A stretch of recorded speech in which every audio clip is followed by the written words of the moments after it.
¿Qué tal? Muy buenas noches. Bienvenidos a Noticias 22. Es un placer saludarlos este miércoles 20 de octubre de 2021, mitad de semana, con información internacional. Haremos, por supuesto, también nuestro respectivo viaje al Festival Cervantino. Hola, Laura Regis, en la traducción de lenguas de seña mexicana. Y vamos a comenzar, vámonos al Auditorio Nacional. Allá se encuentra Julio López. Hace unos instantes se presentó ya de manera oficial Tengo un sueño 2019, la película, este documental, donde se retratan los procesos de formación artística comunitaria que vivieron niñas, niños y jóvenes de distintos semilleros creativos de la República Mexicana. Julio, ¿cómo estás? Muy buenas noches. ¿Qué tal, amigos de Noticias 22? Nos encontramos en el Auditorio Nacional, donde esta noche se realiza la presentación del documental Tengo un sueño, y nos encontramos con el director de esta película, Carlos Lara. ¿Cómo estás? Muy buenas noches. Hola, buenas noches. Mucho gusto. Bueno, lo primero es que hay que explicar un poco de qué se trata esta historia, ¿no? Este documental retrata los semilleros creativos, que no son otra cosa que talleres que se imparten a lo largo y ancho del país. Alrededor de 100,000 niños, niñas y adolescentes participan justamente en estos talleres. Y bueno, Carlos y todo su equipo se dio a la tarea de hacer un retrato de esto, ¿no? ¿Qué tan complejo fue justamente recorrer algunos, ¿no? Algunos de estos talleres que ahora forman parte de esta película? Fue complicado, fue una aventura grande, duró como 3, 4 meses para poder documentar todo el proceso para llegar al concierto.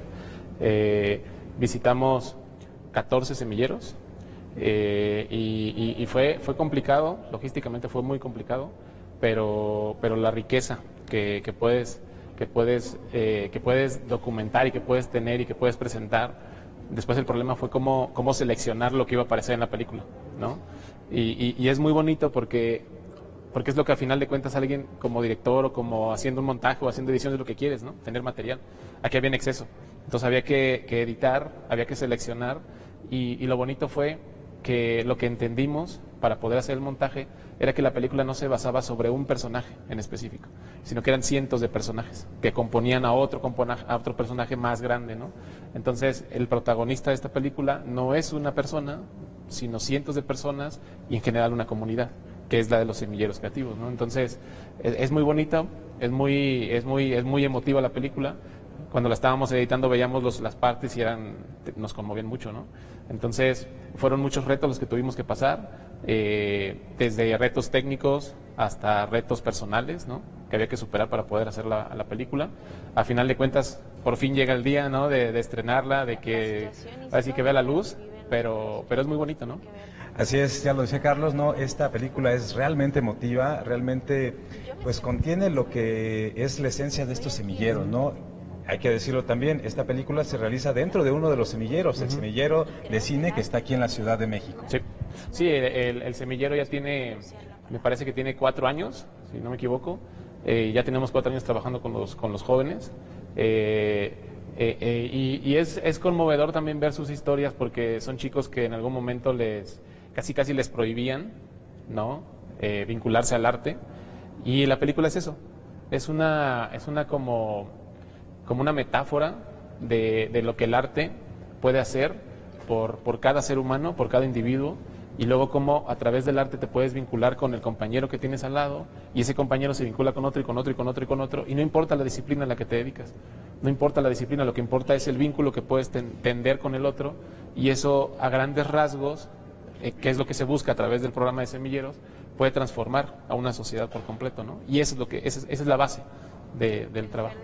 Ustedes ya lo verán en la película, pero es una historia épica esta la que nos presentan, porque lo que empezamos es primero ver a unos jóvenes que están tomando unos talleres, que se están preparando para una especie de gran presentación. Exacto. Que justamente se realiza aquí en el Auditorio Nacional, y en ese sentido la película pues también tiene su arco dramático. Exacto. ¿No? Cuéntame un poco también de la construcción de esta historia y cuándo la vamos a poder ver, ¿no? Además de en esta presentación que va a haber hoy en el Auditorio Nacional. Ok, bueno, la construcción pues fue complejo porque eran muchas voces, ¿no? Al final terminamos haciendo una película coral, ¿no? No hay un protagonista, sino muchos protagonistas. Entonces, darnos cuenta, reflexionar de que no podíamos descartar por completo nada, sino que teníamos que estructurar algo nuevo, porque nunca habíamos hecho algo así. Y creo que hay pocas películas que retratan algo así, un fenómeno social dándole voz a todas las personas que intervienen, ¿no? Entonces, eso fue lo complicado. Y también Hubo que ver qué tenían en común cada una de esas voces. Eran 70 entrevistas y más o menos 300 horas de video, ¿no? de material. Entonces fue mucho tiempo, casi el 2020 nos lo pasamos haciendo montaje, haciendo edición, checando, ¿no? Entonces eso fue lo complicado, pero también es una enseñanza que nos deja a nosotros, ¿no? Y a los chicos, y a todos los involucrados, y espero que a la gente que la vea también le deje algo y se pueda reflejar. Creo yo que indudablemente cualquier persona que la vea se va a ver reflejada, porque como te digo, son muchos protagonistas, de muchas maneras, de muchas visiones distintas está compuesta la película. Entonces cualquier persona que la vea, creo yo que se puede ver reflejada y puede empezar a comprender el cambio que tal vez tenemos que hacer como seres humanos, como individuos, que formamos una sociedad, para poder transformar el espacio donde vivimos y que nuestra zona segura ya no sean las 4 paredes de nuestra casa, sino todo el país, sino todo el mundo, que empecemos a ver hacia ese lado, y ese camino es el arte, ¿no? El arte te abre ese camino. El arte transforma vidas. Carlos, Sí. Muchísimas gracias. Gracias a ti. Bueno, pues ahí lo tienen. También en esta presentación estuvo presente la secretaria de Cultura, Alejandra Frausto, y esto fue lo que dijo. Ha sido una de las grandes impulsoras de este proyecto de Los Semilleros. El cine, como toda la cultura, es una poderosísima herramienta de transformación en lo personal, en lo comunitario, y pues así estamos apostando por la transformación de un país. Nos estamos sumando a este esfuerzo histórico del presidente de México por transformar la vida pública, pero también de las casas, de las familias, de las niñas y de los niños. Y cultura comunitaria lo que tiene de fuerza es que niñas, niños, jóvenes de las zonas que podrían ser las fisuras sociales que más nos duelen, que más nos preocupan, están transformando su vida todos los días a partir del arte, a partir de la música, a partir de la literatura, a partir del teatro, del circo. ¿De qué depende? De las maestras y maestros que existan en la comunidad y que no la vayan a dejar.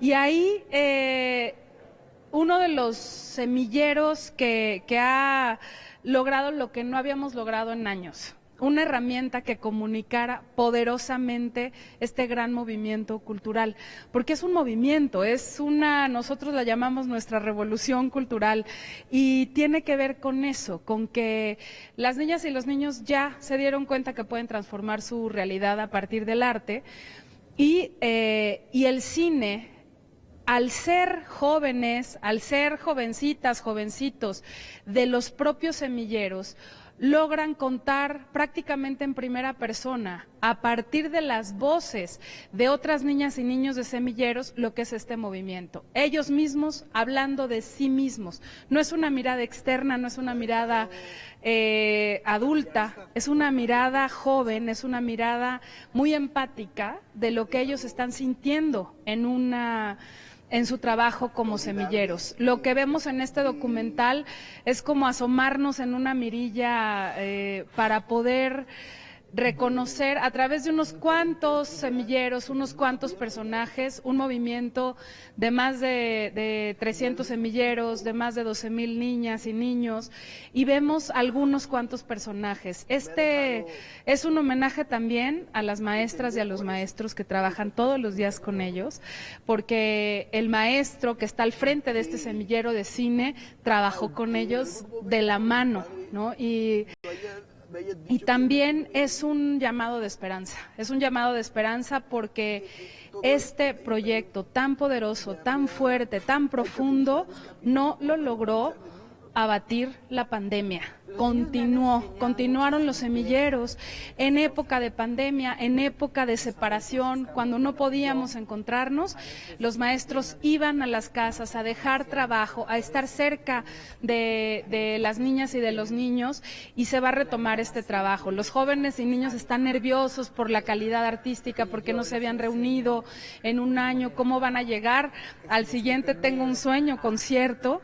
Pero la magia va a suceder, porque lo que aquí es más fuerte es la solidaridad, la empatía, el trabajo comunitario, y ahí pues siempre sucede lo mejor a partir del arte. Entonces es un gran manifiesto, hecho película, hecho documental, con enorme calidad. Es un documental muy, muy bien logrado, por jóvenes que simplemente no habían tenido la oportunidad de tener una herramienta con la cual desarrollar un talento que estaba ahí, latente, y que ahora tienen esa posibilidad. Este documental que estrenamos el día de hoy se va a presentar también el 28 de este mes en el Festival de Cine de Morelia, y va a tener obviamente muchísima difusión en medios electrónicos con ustedes. Sé que vamos a tener una gran función en Canal 22, en la Cineteca Nacional, y lo importante es que cada semillero pueda ver su propio documental y reconocerse en él.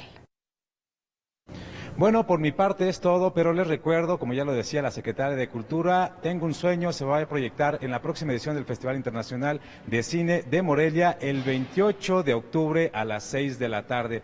Así que es otra oportunidad para verlo. Yo me despido desde aquí, desde el Auditorio Nacional. Muy buenas noches. Bueno, como ven, hay varias posibilidades. Quienes no pudieron estar presentes en esta ocasión de verlo en diversas pantallas, pero sobre todo no perderse esta opción de diversidad, de cultura, de creación, de creatividad. Y seguimos, ¿qué les parece? Con un poquito más de cine.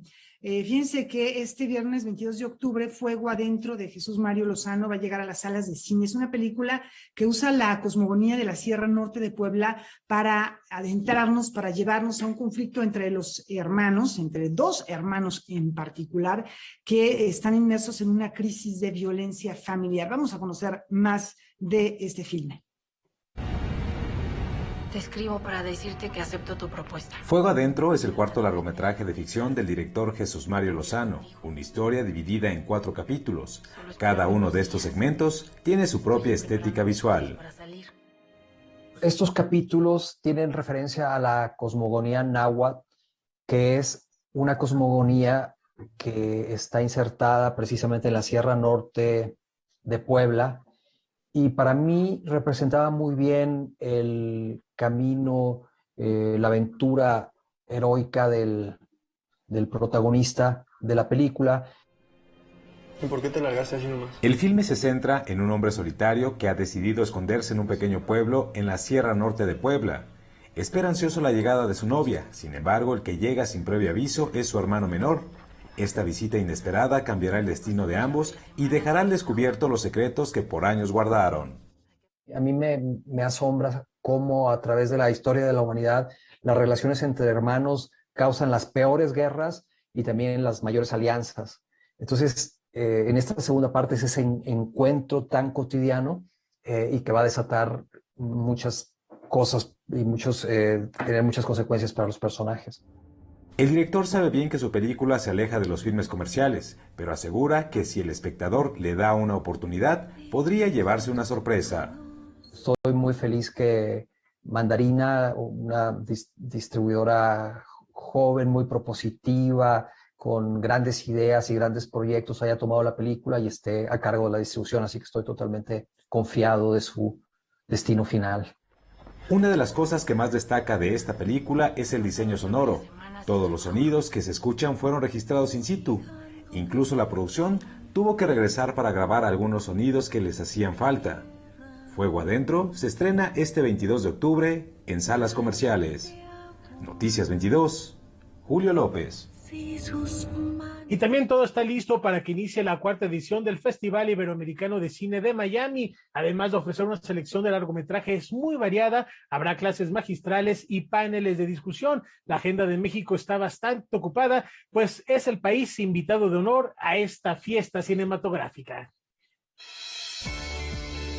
Con un formato híbrido, del 3 al 7 de noviembre, se llevará a cabo la 4ª edición del Ibero-American Film Festival Miami, que tendrá a México como país invitado. se presentarán más de 40 películas entre cortos, largometrajes y documentales. Una competencia oficial con 8 películas, invitados de honor, clases magistrales y paneles.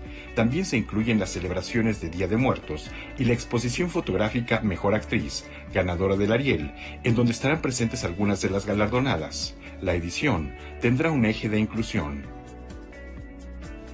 La gran invitada al escenario esta vez es la accesibilidad para incluir a las personas sordas, ciegas y sordociegas a las funciones. Eso es lo que tiene que ver con la colaboración que la Corporación DICAPTA ha hecho con el festival en esta edición. Esperamos traer muchísimas personas de habla hispana que vivan en Miami y que por primera vez van a tener acceso a las películas, al cine, gracias a esta iniciativa. Fundación DICAPTA y Canal 22 Internacional han establecido una alianza con el festival para esta inclusión con los cortometrajes de animación Requesón y El vampiro de la ortografía, así como el documental En los ojos de Graciela Iturbide, producciones originales de Canal 22. Vamos a tener una producción bella de Canal 22, unos cortos animados también producidos por Canal 22, y vamos a tener la película El dilema del prisionero del director español Ángel García Crespo. Todos estos contenidos accesibles. Lo único que tienen que hacer quienes van a atender es bajar una aplicación. El nombre de la aplicación es Access for All, y una vez tengan la aplicación van a poder ver la película igual que la ven sus familiares o sus amigos sin ninguna limitación auditiva o visual. El festival abordará el tema de la inclusión para integrantes de la cadena de producción audiovisual. Tenemos un panel dirigido a la industria. Lo que esperamos es que esto sea el inicio de una gran iniciativa que haga que los directores del cine, los escritores, los realizadores de televisión y quienes están involucrados en la producción de contenido audiovisual sean conscientes de la necesidad que tienen de alcanzar una nueva audiencia, que sean conscientes y puedan ponerse en los zapatos de otros, experimentar la necesidad y entender un poco por qué sus productos deberían ser accesibles para todos. El programa del cuarto Ibero-American Film Festival Miami, que se llevará a cabo del 3 al 7 de noviembre, puede consultarse en su sitio web. Noticias 22, Víctor Gaspar. Una recomendación que no se pueden perder, como todos los días a las 9 de la noche, tenemos Debate 22. Quédense con nosotros porque esta vez Kimberly Armengol recibe a Daniel López Vallejo y a Jacqueline Bechop de la organización civil FUCAM. Van a platicar de algo muy importante que desde ayer ya mencionábamos por el Día Mundial contra el Cáncer de Mama. Este es el tema que van a abordar, cómo se enfrenta el cáncer de mama. No se lo pierdan, terminando Noticias 22. Regresamos en un instante.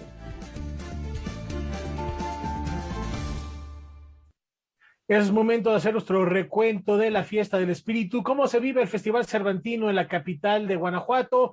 Mi estimado Huemansi Rodríguez, ¿qué nos platicas? Muy buenas noches. ¿Qué tal, Rafael? ¿Qué tal, amigos de Noticias 22? Laura, ¿cómo están? En este momento nos encontramos en el Teatro Juárez porque a las 9 de la noche vamos a entrar aquí para escuchar a la Camerata de Coahuila que va a tocar Egmont de Ludwig van Beethoven. El día de mañana vamos a tener los detalles. Y acá a lo mejor se cuelan los sonidos, está algo entre el mariachi, la música ranchera y la música norteña que podemos escuchar casi siempre de este festival. Cada año aquí en el Jardín Unión. Desde aquí tenemos nuestro reporte. Vamos a ir primero con el Estado Invitado de Honor Coahuila, que organiza una serie de actividades en la Casa de Coahuila que se encuentra en la Plaza del Baratillo. Van a tener muchos encuentros de literarios. Uno de ellos ha sido el que hubo entre Luis Jorge Bone y Carlos Velázquez. Carlos Velázquez aquí en Guanajuato y Luis Jorge Bone en conexión Zoom desde Berlín, donde se encuentra actualmente. Nosotros tuvimos oportunidad de conversar con Carlos. El tema fue, ¿qué es la literatura norteña? Nosotros decimos norteño y pareciera que es desde Tijuana hasta Tamaulipas, pero ¿cuáles son sus características, diferencias y de manera particular las letras coahuilenses después del boom de la novela de narcotráfico o de la novela negra? De eso nos habla Carlos Velázquez. En el norte, y creo que en todo el país desde hace muchos años existe una fascinación con la narcocultura muy grande, ¿no? O sea, todavía sigue privilegiando esta idea del pobre asociado al forajido que consigue burlar la ley y burlarse del gobierno. Y en el caso de la literatura norteña, ese fue como la primera piedra que se puso hace 20 o 25 años que empezó el fenómeno del mercado editorial de la literatura del narco, pero que sí, en un momento dado esto fue como lo que predominó. En la actualidad ese fenómeno se ha ido revirtiendo cada vez más y han sido como otros autores del norte, otras expresiones, las que han estado ganando mucho terreno en el aparato crítico, y que, como te decía, o sea, es más complejo y también más rico lo que sucede fuera de estos ambientes que nada más lo que ocurre en el negocio de la droga. Lo que quisimos hacer varios autores, no solo los autores norestenses, fue como descubrir ese otro norte que se narraba en las grandes novelas de la generación que nos precedieron, ¿no? Y sobre todo también en la narconovela, que ha tenido pues varios momentos de auge, la novela negra. Entonces nosotros lo que buscábamos era como describir ese otro norte que quizás no es tan espectacular en primera instancia, pero que también tiene unos personajes sensacionales y un territorio muy rico para explorar, que dan cuenta también de que existen muchísimas maneras de aproximarse al fenómeno y que es imposible de reducir en unos cuantos libros, ¿no? Yo creo que el norte como materia literaria puede dar todavía de aquí para muchísimos años. Como territorio, el norte sigue siendo muy violento, nada más que las violencias se empiezan a ejercer de distintas maneras. Ahí tú puedes leer la nota roja y te vas a dar cuenta de que hay historias ultraviolentas que no tienen nada que ver con esto, y aunque uno siempre está tratando de escapar, ¿no?, a esa maldición o a esa, digamos, a esta condición que lo persigue a uno como norteño, siempre hay algo que se cuela dentro de estas páginas, pero que en definitiva ni lo define ni le da el único valor literario. Y el hecho de haber narrado en el norte, como lo comentaba en la charla, pues me otorgó ciertas ventajas, ¿no? Como ver el horror de cerca, que no ha sido nada fácil, pero que ha sido también muy provechoso a la hora de sentarme a escribir. Si están interesados en conocer una versión más larga de esta conversación, pueden entrar a nuestro perfil de Facebook, Noticias 22 Digital, y ahí hablamos de ese tema de una manera más extensa, además de un libro que él coordina, que es novedad de editorial Cal y Arena, que se llama Lo que el 2020 se llevó, y otro que reúne sus artículos musicales, que está editado por Sexto Piso. Ahora vamos con el país invitado de honor, Cuba, que ayer por la noche se presentó en la Alhóndiga de Granaditas con algo que se llama la Orquesta Steel Band de El Cobre. ¿De qué se trata? Los que estamos muy vinculados con la música sabemos que en el siglo XX se inventaron un puñado de instrumentos. La mayoría que escuchamos son inventados en el siglo XIX. Entre ellos, uno que se hacía rebanando botes de combustible que dejaron tirados los estadounidenses en la Segunda Guerra Mundial, que martillaron, y a partir de eso se generaron ciertos sonidos. Imagínense una orquesta solo con eso. De eso se trata la Steel Band de El Cobre.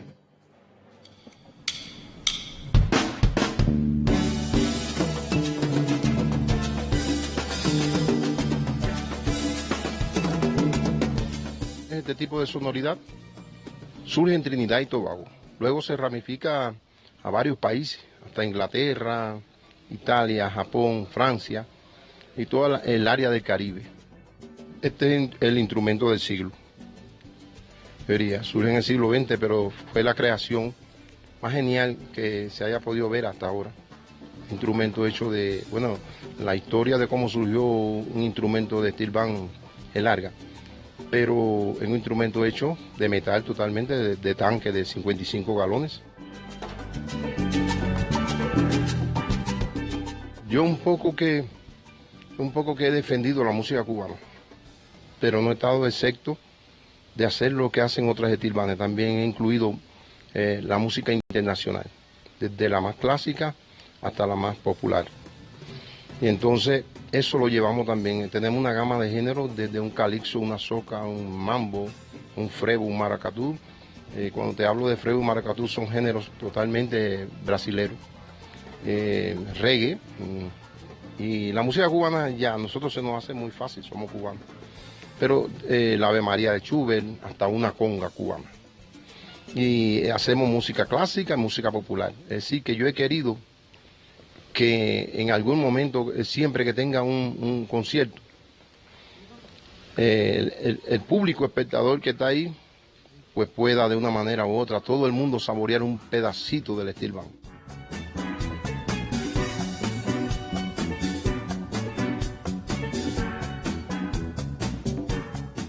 Cuando logré saber cuál era la distancia y cuál es el registro de cada, registro central, el registro medio, el registro grave, el registro agudo, imaginé cada uno de estos instrumentos como un instrumento convencional. Simple y llanamente a los tenores lo dediqué como cantante. Los instrumentos que van detrás, que son instrumentos de registro medio, pues vienen acompañando, y los bajos, pues el sostén de la orquesta.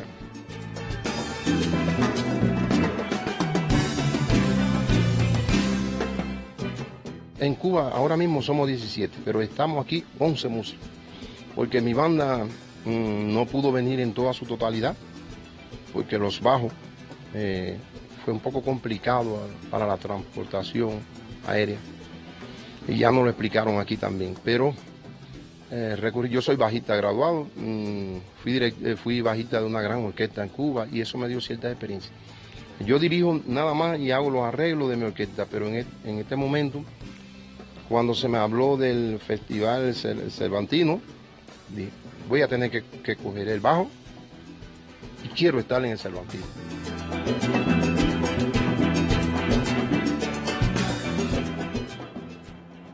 La verdad, el concierto estuvo muy entretenido. Hermes Ramírez desde el escenario iba midiendo la reacción del público, qué les gustaba, cuántas personas mayores o jóvenes había, y con relación a eso iba cambiando su repertorio. Vamos, hasta Billie Jean tocaron ayer en la Lóndiga de Granaditas. El día de mañana, Rafael, Laura, amigos de Noticias 22, vamos a tener una conversación con la secretaria de Cultura del Estado de Coahuila para que nos anuncie qué es lo que resta de la presencia de este estado aquí en el Festival Internacional Cervantino. Veremos algo de acrobacia cubana y también lo que les anunció, veremos dentro de unos momentos aquí en el Teatro Juárez, a la Camerata de Coahuila con Egmont de Ludwig van Beethoven. Laura, eso es lo que tenemos desde aquí en Guanajuato. Oye, pues me encantó esto del steel drum, porque efectivamente es un instrumento que poco se conoce, que se puede hacer mucha música a partir de algo que en verdad sería de desperdicio. No sé si recuerden nuestro público, tú seguramente sí, Mansing, que tuvimos a Juan Carlos Cirujeda hace ya algún tiempo ahí en Noticias 22 con Juan Arturo Brennan platicando acerca de este instrumento que se hace a partir de estos barriles que quedan ahí y que sirven como instrumento de percusión y que se estudian en varias escuelas. Así que bueno, pues continuemos, ¿qué te parece? Con un poquito más de música. Nos despedimos con una agrupación, un par de agrupaciones, un mariachi sinfónico, ¿qué te parece? Así es, Laura. Está en este momento en la Lóndiga de Granaditas el mariachi sinfónico.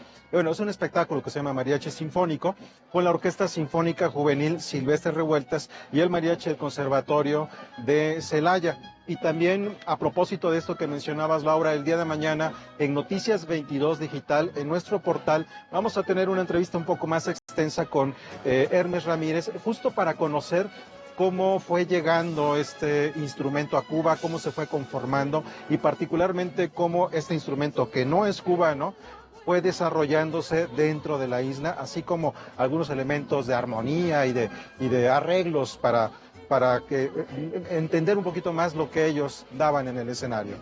Nos vemos desde aquí, Laura, Rafael, mañana hablamos más. Muchísimas gracias. Muchas gracias, Juan Mansing. Y por cierto, si quieren ver más de lo que se está presentando en la Lóndiga, váyanse al 22.2 si tienen algunos otros soportes digitales para hacerlo, pueden continuar en el noticiario y mientras estar escuchando este concierto o ver el noticiario en la repetición, como gusten. Las posibilidades, las opciones son muy, muy diversas. Y bueno, pues nos vamos a escuchar esto que les anunciábamos.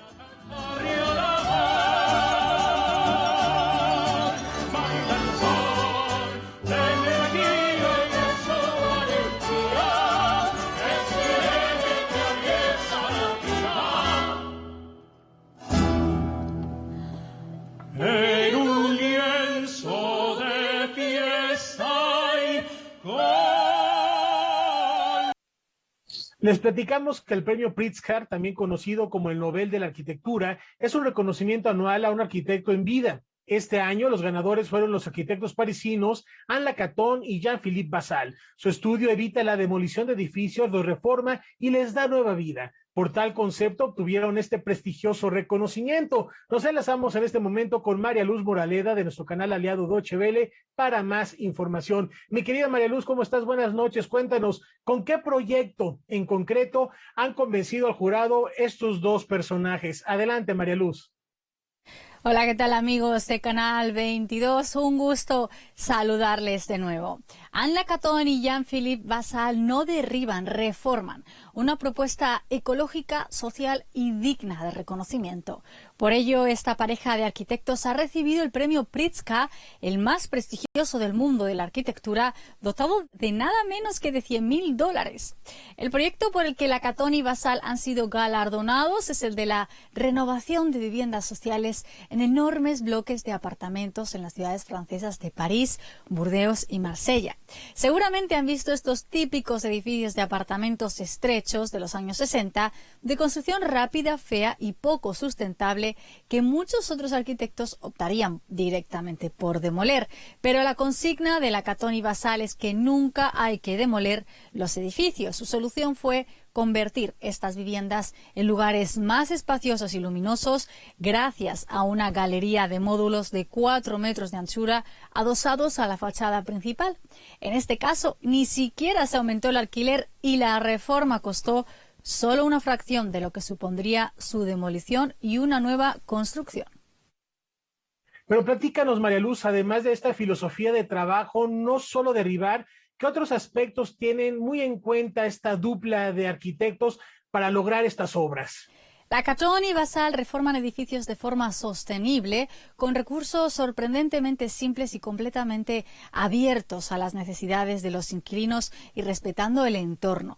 En la ceremonia de premiación, Anne Lacaton dijo que cada edificio se puede cambiar y reutilizar, ya que esto es más ecológico, económico y también más creativo. Su máxima es lograr construcciones asequibles y sustentables con medios sencillos. Por ejemplo, durante años estudiaron los invernaderos, sus construcciones transparentes y la idea de jugar a favor del clima y el entorno natural y no en contra de él. Bueno, ya hablas de los invernaderos, pero ¿qué otros edificios podrías destacar de este dúo de arquitectos? ¿Quiénes son y desde cuándo trabajan juntos, María Luz? Anne Lacaton y Jean-Philippe Basal se conocieron en los años 70 mientras estudiaban en Burdeos. Más tarde trabajaron en Níger, África Occidental. Otro de sus proyectos más conocidos es la reforma del Palais de Tokio en 2002. Es el enorme edificio Art Deco que aloja el famoso Centro de Arte Contemporáneo parisino. Allí los arquitectos optaron por tirar muros innecesarios y dejar las instalaciones a la vista y las paredes sin pintar para lograr un espacio diáfano y libre. Actualmente están trabajando para convertir un antiguo hospital en París en un edificio de departamentos. Ahora el jurado del premio más importante del mundo en arquitectura honró la mejora de la calidad de vida a través de una perspectiva de generosidad y libertad de uso, y añadieron que los ganadores han redefinido por completo la profesión de ser arquitecto. Sin duda, todo un ejemplo a seguir. Desde el canal aliado DW Deutsche Welle se despide hasta la próxima con más temas culturales europeos. María Luz Moraleda, saludos desde Berlín. Gracias, María Luz, un fuerte abrazo hasta Berlín y muy interesante la propuesta que nos traes esta noche, de verdad, la conservación en pleno gracias a esta dupla de arquitectos. ¿Cómo ves, Laura? Pues, Rafa, a mí me parece muy interesante la propuesta de no destruir, sino aprovechar lo que ya existe para crear algo mucho más funcional, porque bueno, pues al final de cuentas tiene que ver también con desperdicio, con ecología, con recuperación del ambiente. Y bueno, no hay que olvidar que Luis Barragán también fue galardonado hace ya muchos años, desde luego, fue uno de los primeros galardonados con este premio internacional orgullosamente mexicano. Así que bueno, pues ahí está esta dupla de arquitectos. El carácter social del premio Pritzker es algo que siempre lo ha caracterizado. El buscar a lo mejor algo que tenga que ver con la recuperación de un entorno social, de un grupo social, de un grupo económico, y pues ahí está el Nobel de Arquitectura. Vamos, ¿qué te parece, Rafa? ¿Qué les parece, amigos? Con otro territorio, nos vamos al norte del país, regresamos a México, pero nos vamos al norte del país, donde nació Víctor Hugo Rascón Banda, que fue un gran narrador, crítico, dramaturgo, que mostró gran interés por el teatro, por las letras, muy representado, con una inmediatez, abordaba los temas que se trataban en los medios de comunicación. Ahora podemos encontrar una colección de sus piezas que abarcan diferentes géneros como el drama, la comedia, en la iniciativa El Círculo Teatral. Conozcamos un poco más. He sido testigo de una escena violenta. ¿Por qué a mí? Esta fue la primera pregunta que se hizo el dramaturgo Víctor Hugo Rascón Banda cuando le fue diagnosticada leucemia. ¿Por qué a mí?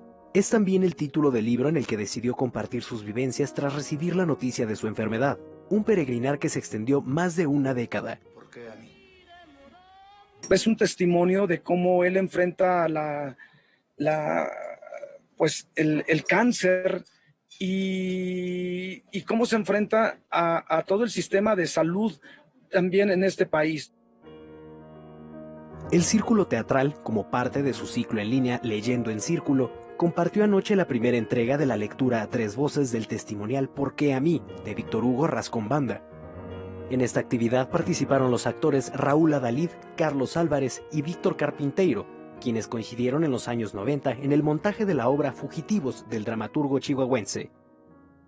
Para ellos siempre fue Víctor Hugo una presencia muy importante, había mucha estimación. Entonces, realmente estos programas de Leyendo en Círculo los hacemos con amigos que de alguna forma estuvieron cerca de Víctor Hugo. A principios de los años 80, Víctor Carpinteiro tuvo la oportunidad de titularse en la Facultad de Teatro de la Universidad Veracruzana con el montaje de una obra escrita por Víctor Hugo Rascón Banda. Desde entonces, cultivaron una amistad que se fortaleció con los años. La relación no acabó cuando terminamos ese montaje. No, en mi caso siguieron montajes, por ejemplo, como La mujer que cayó del cielo, que hice con Luisa Huertas, que dirigió Barclay Goldsmith de Arizona, de Borderland Theater. Y, por ejemplo, después hicimos La Malinche, que dirigió un alemán, Johann Kresnik, y después el Círculo Teatral se inauguró con El Deseo, una obra que hicimos Ofelia Medina y yo. Entonces, la relación se siguió manteniendo, siguió creciendo y siempre hubo proyectos que nos mantuvieron unidos. Ya sea a través de su labor como formador de nuevos artistas escénicos o de su trabajo de divulgación al frente del Círculo Teatral, Víctor Carpinteiro encuentra la manera de compartir el legado de quien fuera su maestro y amigo. Yo, de mi parte, trato de dar a conocer a estas nuevas generaciones esos textos. Por supuesto, la identificación que tienen estos chavos con esos textos es inmediata, infinita, y todos creen que ese texto ayer Víctor Hugo lo escribió. Le digo, no, es que además Víctor Hugo ya murió hace 10 años. ¿Cómo? O sea, realmente entonces nos damos cuenta de la vigencia, de lo importante que fue Víctor Hugo, que sigue siendo Víctor Hugo. Entonces, en ese sentido, él antes de morir me dijo así una frase: amigo, ahí te encargo mi obra, cuídala, ¿no? Yo, en la medida que he podido, lo he hecho. El hombre clama a los dioses cuando la medicina no surte los efectos deseados. La lectura a 3 voces de ¿Por qué a mí? Puede verse en el perfil de Facebook de El Círculo Teatral, donde pronto estará disponible la segunda parte. Con información y texto de César H. Meléndez, Rodrigo Peredo, Noticias 22. Y seguimos con artes escénicas. Contempodanza celebra un año más de historia con una antología coreográfica en el Teatro de la Ciudad Esperanza Iris. Con esta invitación nos vamos a la pausa. Como parte de la gira conmemorativa Entre Viento y Marea, que Contempodanza ofrecerá por distintos foros a lo largo de un año, la compañía presentará el 22 y 23 de octubre en el Teatro de la Ciudad Esperanza Iris el programa Antología Coreográfica. Contempodanza cumple 35 años de trabajo ininterrumpido, se dice muy rápido, pero no todas las compañías, hay muy pocas compañías de danza que trabajan de forma diaria, ¿no? Y nosotros hemos sido realmente en ese sentido un ejemplo. El esfuerzo ha sido muy grande. Siempre he estado cerca de compañeros muy aguerridos, muy entrañables, que me han ayudado. Esto sola yo no hubiera podido. Esto es un trabajo de equipo. La compañía independiente de danza contemporánea, fundada por Cecilia Lugo en 1986, presentará una gala compuesta por piezas que describen su historia y presente.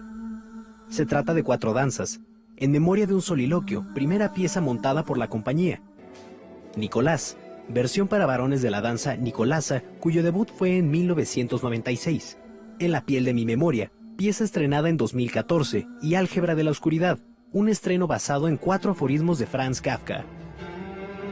Y este programa lo que trató es de mezclar estas obras en diferentes momentos. La primera obra, la última obra que hemos hecho y un par de obras intermedias. Pero bueno, tendríamos material como para hacer muchas antologías. De acuerdo a su directora, el resultado escénico de Contempodanza es producto de una coherencia personal que vincula lo ético con lo estético, una madurez en el lenguaje coreográfico y al mismo tiempo detonador creativo que abre las puertas a la experimentación y a la búsqueda de nuevos horizontes. Creo que el proyecto de Contempodanza es un proyecto artístico, estético y ético. Tener esta coherencia ética de que hacemos lo que hacemos porque es importante el arte en nuestra vida y en la vida de los demás, por encima de cualquier circunstancia, con dinero o sin dinero, me hace tan fuerte y nos fortalece muchísimo. Yo creo que ahí está la fortaleza ética de Contempodanza. Para más información sobre las presentaciones de Antología Coreográfica 35º aniversario de Contempodanza, visite el sitio y redes sociales de la compañía. Con información y texto de Omar Vera, Rodrigo Peredo, Noticias 22. Ileana Rodríguez Santibáñez en Visión Global. ¿Cómo estás, Ileana? Bienvenida.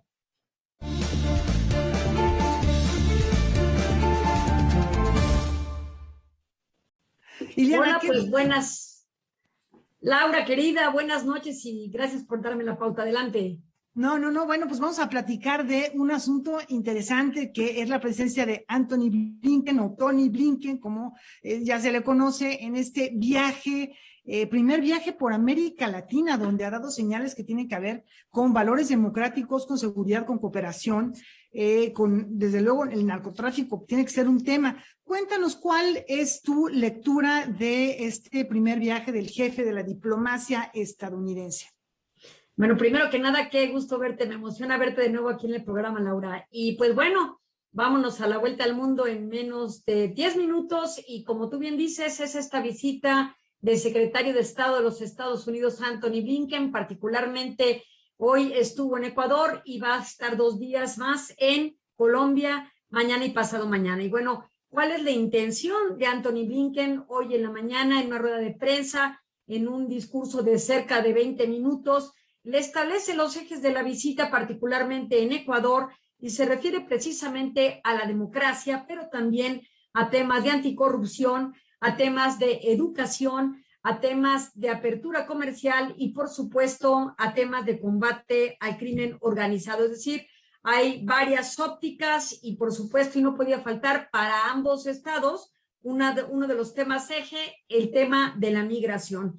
Y en este día se reúne con el presidente Guillermo Lasso de Ecuador, quien recordemos que también recibe a un país no solamente con afectaciones económicas desde antes de la pandemia, sino agudizadas también por esta. Solamente para tratar de dar un dato y enfocar el contexto en el que se encontró esta visita, es que la UNICEF dice que de cada 4 niños, alguno padece desnutrición crónica. Esto nos habla del tema también de la escasez de alimentos y nos refiere también a la concepción de este premio Nobel de la Economía, Joseph Stiglitz, que siempre ha hablado de la desigualdad en América Latina como algo muy agudo, y que también en tiempos recientes en una entrevista decía que ya se habían tardado las manifestaciones en este lado del continente. Y en ese sentido, Ecuador no la ha estado pasando bien.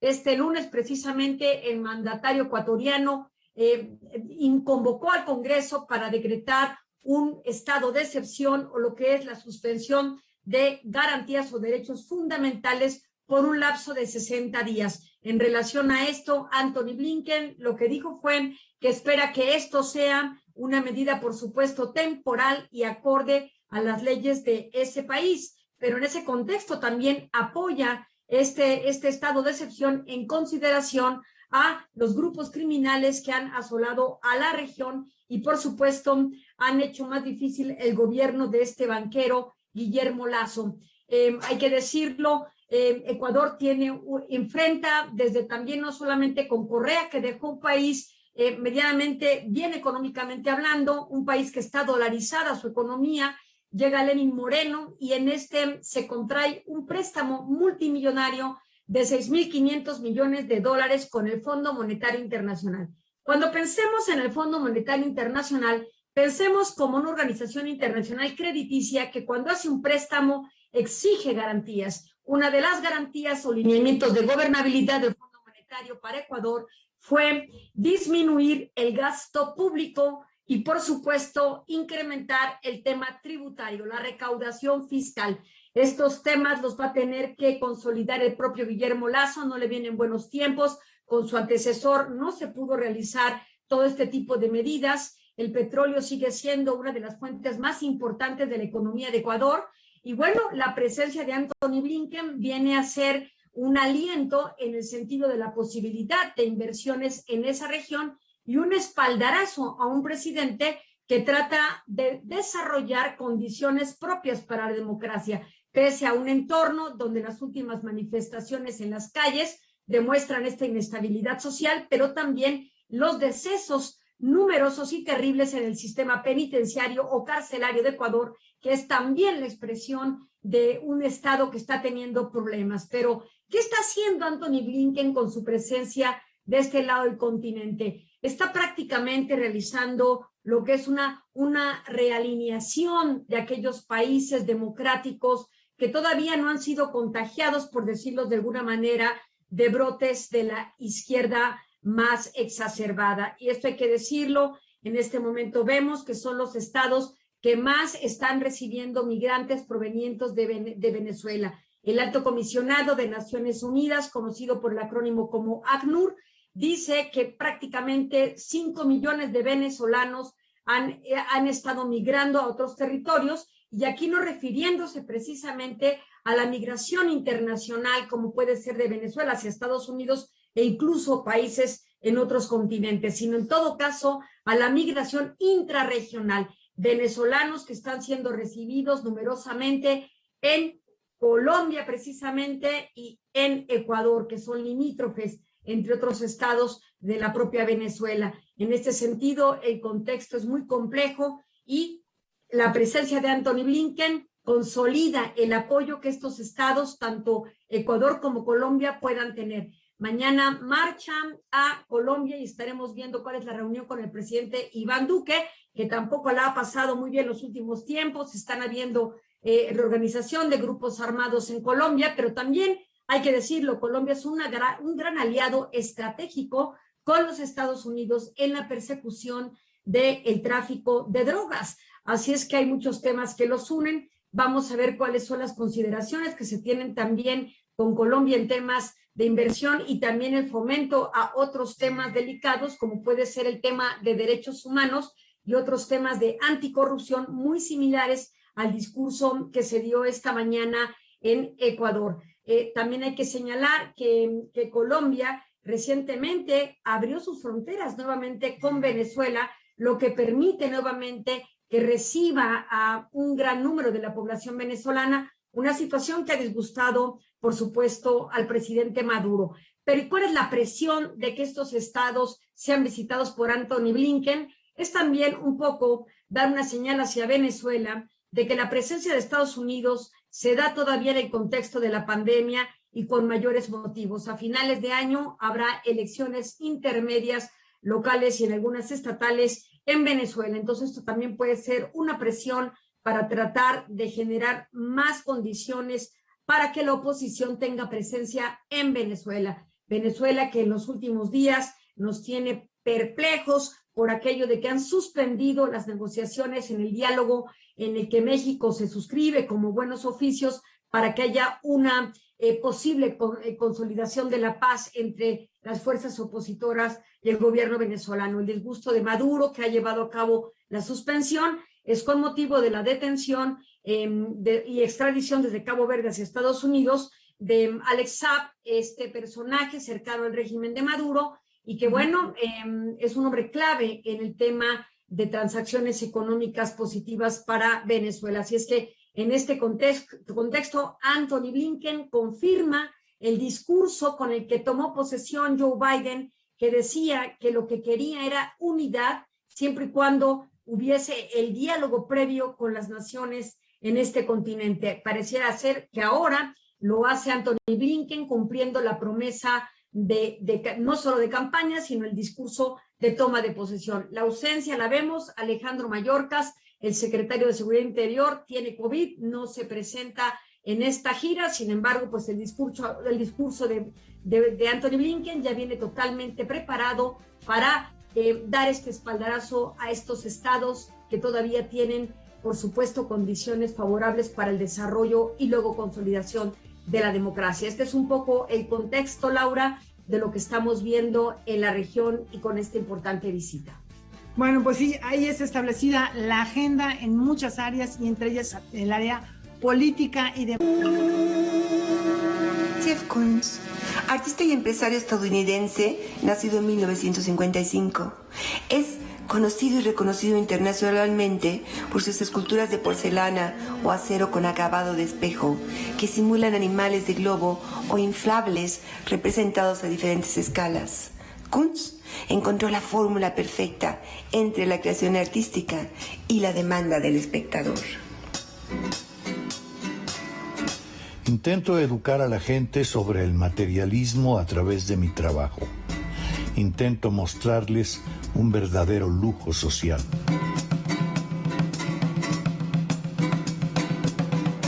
Koons, siendo muy pequeño, pintaba copias de obras clásicas para clientes de su padre.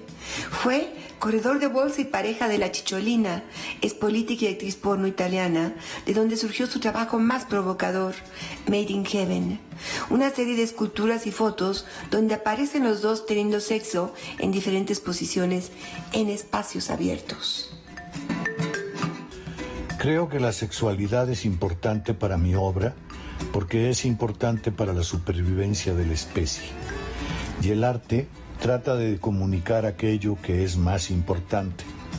Este diálogo de aceptación de la sexualidad se lleva al terreno de la estética y a todas las demás esferas de la vida.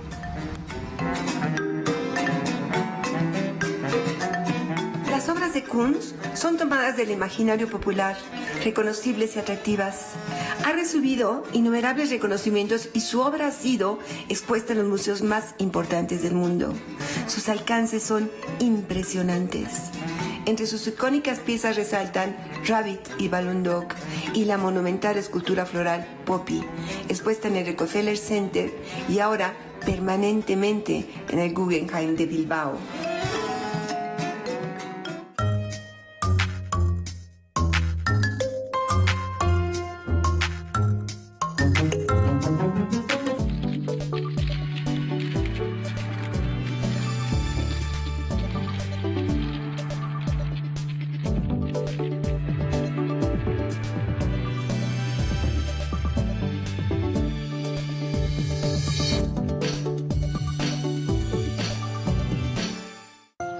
La violencia sexual afecta a niñas y adolescentes en aparentes entornos seguros. Todas y todos debemos de protegerlas. Confiar y apoyarlas a que levanten la voz si son violentadas. ¡No! Tengo derecho a vivir sin violencias. Yo exijo respeto. Escucha, protege y denuncia. Marca al 911. Gobierno de México. Canal 22 es arte, conocimiento, diversidad, imaginación, opinión, pluralidad,